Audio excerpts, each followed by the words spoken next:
It's all about accepting what works, right? So in every other situation, you'll accept what works. When it comes to fixing anxiety, people don't want to accept that this is how it works, right? So if you're in the gym and you injure yourself, you're on the bench press and you tear your pec, right? So you got this huge pain in your chest now, in your pec. You're not 100% sure what it is, but logic says, right, I'm on the bench press. Obviously it's muscle related, whatever, blah, blah, blah. The anxiety is creeping up, but the next step is to take action and go to the doctor and get it diagnosed and figure out what it is. Before the anxiety can increase so much, you've already took action and nipped the anxiety in the bud and gone and got the answer.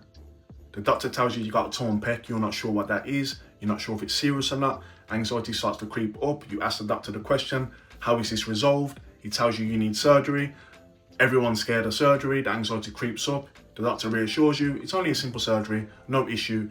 The anxiety goes back down.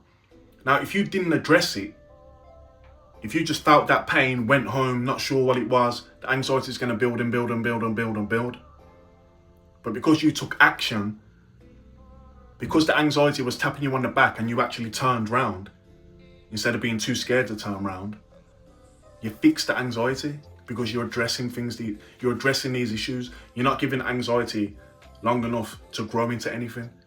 The same way you had that injury and you just addressed it straight away, the anxiety starts to creep up, but then your brain knows, okay, now I've got to go to the doctor. So the anxiety, it creeps back up and then goes back down because you're taking action. You're addressing whatever's bothering you, right? But it's easy to accept that when it's an injury. When it's all up in here, you won't accept the solution. The solution is the same. If it's physical or mental, the solution's the same. The solution is still take action, but people don't want to accept that there's solutions for mental problems.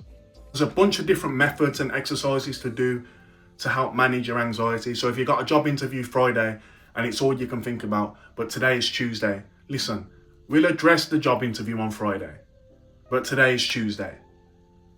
Focus on Tuesday. There's nothing happening on Tuesday, so enjoy Tuesday. Friday is still going to be there. We still have to do Friday. We still have to address that job interview, but it's on Friday and today is Tuesday. Tomorrow's Wednesday, the next day is Thursday. You don't have to worry about that until Friday. Worry about it Friday, but it's because it's being addressed Friday. So worry about it on the day it's being addressed. Again, the anxiety will creep up, but you nip it in the bud because it's going to be addressed. Trying to address it on Tuesday when there's nothing you can do. If you're in a room full of people and you ask them who gets anxious, everyone's going to put their hands up.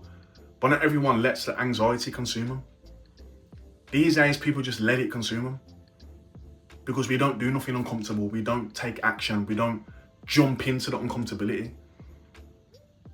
Everyone's life is so comfortable to the point where leaving the house becomes too much. You gotta leave the house.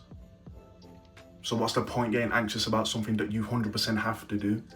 Just address it on the time you have to do it. And then once you've addressed it, you realise the anxiety gets smaller and smaller and smaller, and it diminishes into nothing. The first day is the hardest. By the end of the week, after you've addressed these things that are making you anxious, it disappears. You give it the power.